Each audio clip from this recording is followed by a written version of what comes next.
हिमाचल में शिमला के संजौली में अवैध मस्जिद मामले में शनिवार को नगर निगम आयुक्त कोर्ट ने अवैध रूप से बनाई गई 3 मंजिल गिराने के आदेश दिए। कोर्ट ने कहा कि मस्जिद कमेटी को अपने खर्चे पर अवैध हिस्से को गिराना होगा। संजौली की मस्जिद कमेटी ने 12 सितंबर को एक एप्लीकेशन नगर निगम आयुक्त कोर्ट को दी थी, जिसमें टॉप की 3 मंजिलें गिराने का प्रस्ताव था। इसी अंडरटेकिंग के आधार पर एमसी आयुक्त भूपेंद्र अत्री ने फाइनल ऑर्डर से पहले अंतरिम आदेश जारी किए। अब इस मामले में अगली सुनवाई 21 दिसंबर को होगी। वहीं कोर्ट ने संजौली मस्जिद के आसपास रह रहे लोकल शहरवासियों की इस केस में पार्टी बनने के लिए दी गई अर्जी को खारिज कर दिया है। पंजाब दस्तक के लिए सुरेंद्र राणा की रिपोर्ट। पहले तो एप्लीकेशन एक आरपी गुप्ता संजौली से लोकल रेजिडेंट है, उन्होंने एप्लीकेशन दी थी कि मुझे पार्टी बनाया जाए इस प्रोसीडिंग में और हमारी सुनवाई की जाए। उस एप्लीकेशन का हमने रिप्लाई फाइल किया वक्फ बोर्ड की तरफ से और काफ़ी डिटेल्ड आर्गूमेंट्स के बाद उनकी वो एप्लीकेशन डिसमिस कर गई फॉर द रीज़न कि उनका लोकल स्टैंड आई और उनका राइट कोई नहीं प्रोसीडिंग में बनता था। बाकी जो प्रेसिडेंट मस्जिद कमेटी ने ऑलरेडी अंडरटेकिंग दी थी, उस अंडरटेकिंग के मुताबिक जो टॉप की 3 मंजिलें थी जिनको खुद कहा गया था कि इनको हम डिमोलिश खुद कर देंगे, उसके कोर्ट ने ऑर्डर पास किए कि इन 3 मंजिलों को ये वक्फ बोर्ड और मस्जिद कमेटी खुद डिमोलिश करे अपने खर्चे के ऊपर। बाकी वाला जो रेस्ट ऑफ द पोर्शन है वो इन ड्यू कोर्स डिसाइड होगा कोर्ट में। प्रोसीडिंग के लिए अगली डेट ऑफ हियरिंग है 21 दिसंबर सॉरी असिस्टेंट कलेक्टर 21 दिसंबर 2024।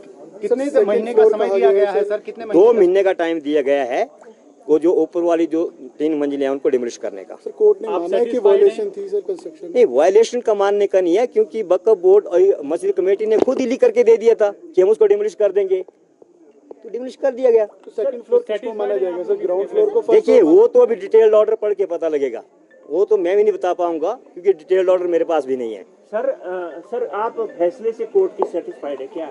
नहीं सेटिस्फाइड तो फिर कोर्ट का फैसला देखेंगे, एग्जामिन करेंगे उसको। जी पिटीशन कहीं और there is a way to move high court. Sir ये जो नहीं देखिए अभी तो it is too early to say. मैंने अपने आर्गुमेंट में भी कहा था मॉर्निंग में कि हमें पार्टी बनाते हैं नहीं बनाते हैं, मैं उससे ज़्यादा कंसर्न नहीं हूँ। मेरा जो मेन मोटिव था आज का आर्गुमेंट का कि जो सच्चाई है वो कोर्ट के सामने आए, और मुझे लगता है जो आज हमने आर्गुमेंट किए उसकी वजह से कम 3 फ्लोर टूटने के तो ऑर्डर आ ही गए हैं। और रही एप्लीकेशन की बात, तो हम अगर ये क्वेसी जुडिशियल ऑर्डर है तो हम इसके खिलाफ हाईकोर्ट भी जा सकते हैं। लेकिन आज एक जो फेवरेबल ऑर्डर हमारी फेवर में आया है, सब लोगों की फेवर में आया है कि 3 फ्लोर जो डिसमेंटल होंगे with in 2 month from the receipt of the certified copy, वो एक बहुत ही बढ़िया ऑर्डर है।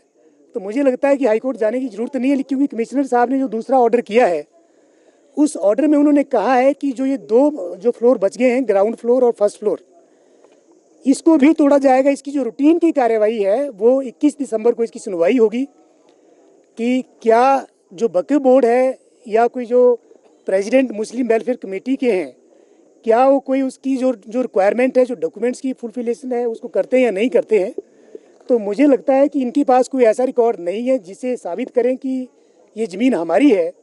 अगर ज़मीन वक्फ बोर्ड की होती तो 3 फ्लोर भी ना टूटती।